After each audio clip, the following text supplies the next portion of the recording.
Para culminar con la sesión de hoy, vamos a analizar otro de los conceptos que vamos a utilizar para medir o valorar una asignación. Y este concepto es el criterio de justicia. Vamos a considerar nuevamente el ejemplo del juego del ultimátum que veíamos en el capítulo 4. Supongamos que hay dos amigos, Ann y Bai, que van caminando por la calle. Ann encuentra un billete de 100 pesos y le propone a Bai un reparto que es 99% para ella, 1% para Bai. La mayoría de las personas rechaza esta oferta.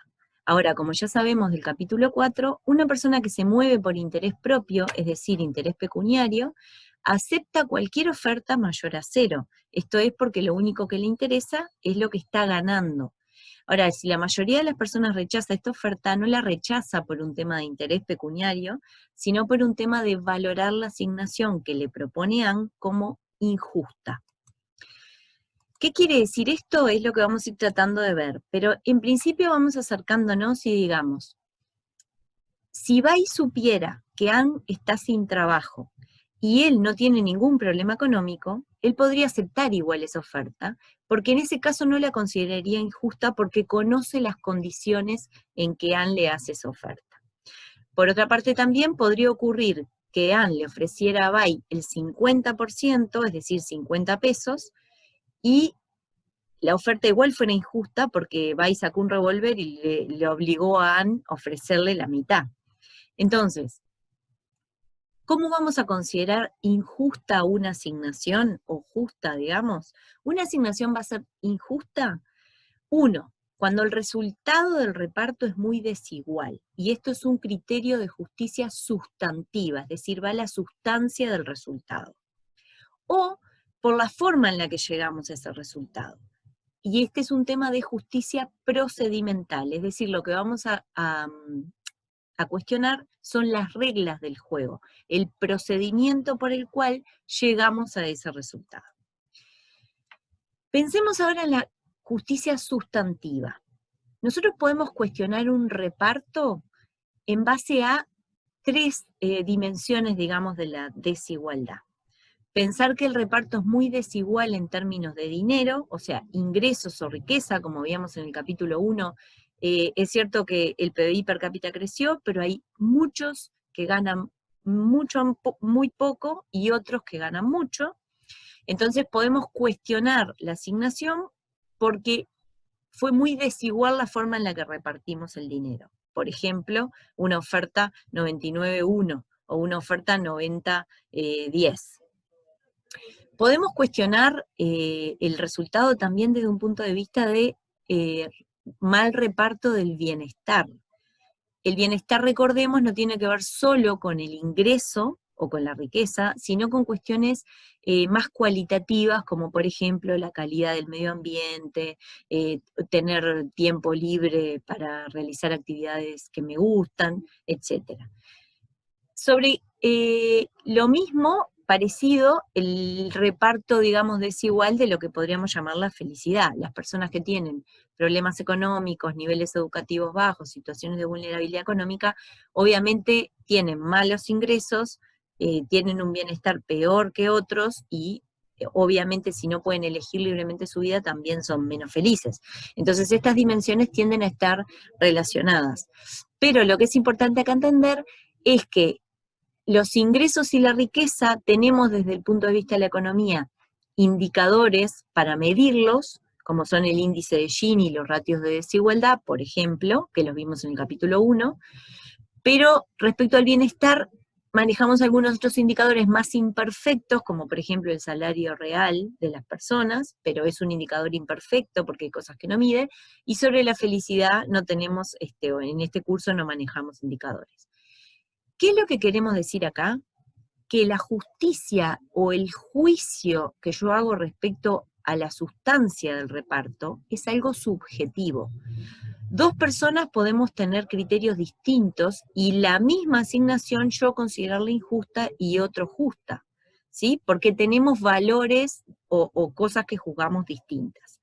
¿Qué es lo que la economía sí puede aportar? No puede aportar si algo es justo o no, sino que puede aportar Por ejemplo, decir, bueno, el resultado es muy desigual porque calculé el Gini y me dio muy alto.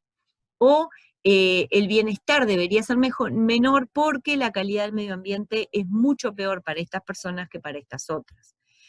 Pero son indicadores básicamente de equidad los que vamos a manejar desde la economía, y tenemos que recordar siempre que los criterios de justicia, y sobre todo la justicia sustantiva, son subjetivos.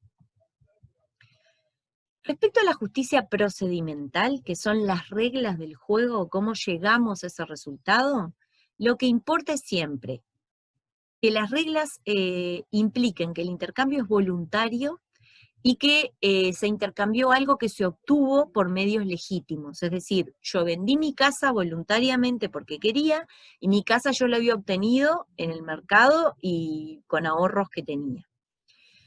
A su vez, que las reglas del juego impliquen que no hay discriminación entre las personas en razón, por ejemplo, de su sexo o de su raza o de su edad, es decir, lo que llamamos igualdad de oportunidades.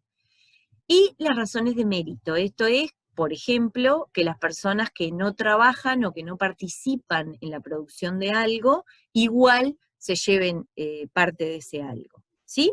Entonces, siempre que se cumplan estas reglas, desde el punto de vista del procedimiento, una asignación va a ser justa.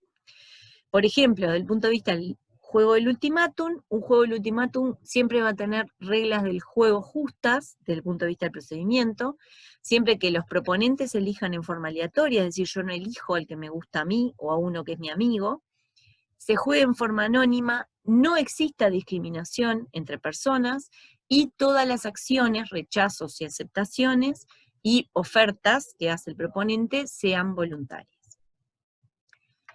El problema es que juzgar algo como justo o injusto, además de que es subjetivo, en Uruguay, sobre todo, tendemos siempre a mirarlo desde la perspectiva propia nuestra, y juzgamos algo como injusto si a nosotros nos va mal, y no necesariamente eso se corresponde con lo que es más justo para la mayoría de la población de una economía o para la mayoría de una sociedad.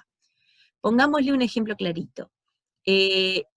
A priori todos solemos pensar que por el mismo trabajo todos merecemos ganar lo mismo y todos deberíamos tener las mismas oportunidades de acceso a esos trabajos.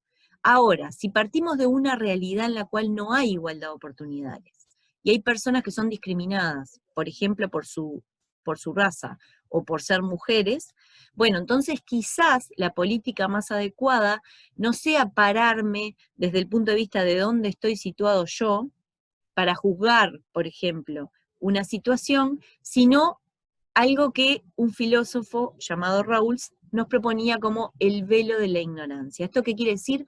Pensar en la situación como que yo podría ser cualquier persona, incluso esa a la que estamos discriminando. Y esto es lo que él dice, le ponemos un velo de la ignorancia al hecho, nos apartamos de la situación y tratamos de ser un observador relativamente objetivo o ecuánime.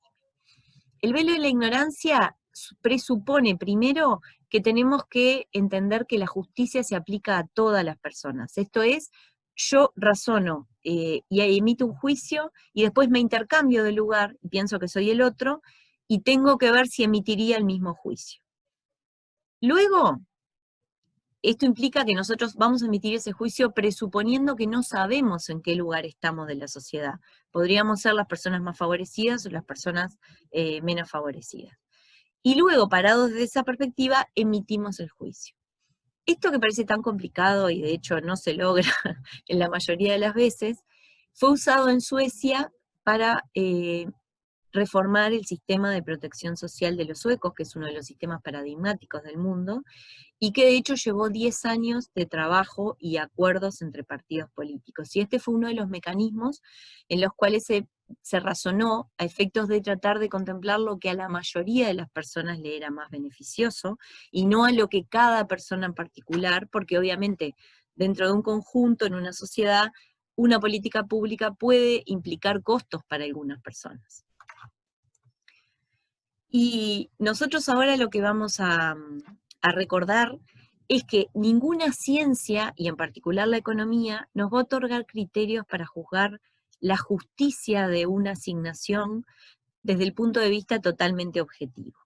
pero sí nos da algunos mecanismos que son importantes de ver. Por ejemplo, la economía nos va a permitir ver la interrelación entre el resultado y las reglas del juego, o sea, entre el reparto de la torta y las reglas del juego. Por ejemplo, las reglas pueden ser injustas y además eso puede tender a tener mayor influencia en la desigualdad. A su vez también nos va a ayudar a entender si el procedimiento por el que llegamos a esos resultados puede ser considerado justo, digamos, si se respeta la propiedad privada, si los intercambios son voluntarios, etc. Y también vamos a poder entender si, por ejemplo, tenemos un cierto trade-off entre algunas cosas. Por ejemplo, ¿estamos dispuestos a resignar parte de la igualdad de ingresos por llegar a la igualdad de oportunidades? Esto hace el ejemplo que decíamos del mercado de trabajo. Yo a priori diría todos deben ganar lo mismo, o todos deben tener acceso a la misma oportunidad para acceder a un trabajo. Ahora, si sé que hay personas discriminadas, capaz que para solucionar la discriminación tengo que sacrificar algo en la igualdad en acceso al trabajo. Y finalmente todas estas cosas nos van a dar un criterio para evaluar políticas públicas. En la sesión que viene vamos a empezar a hablar de modelos de negociación.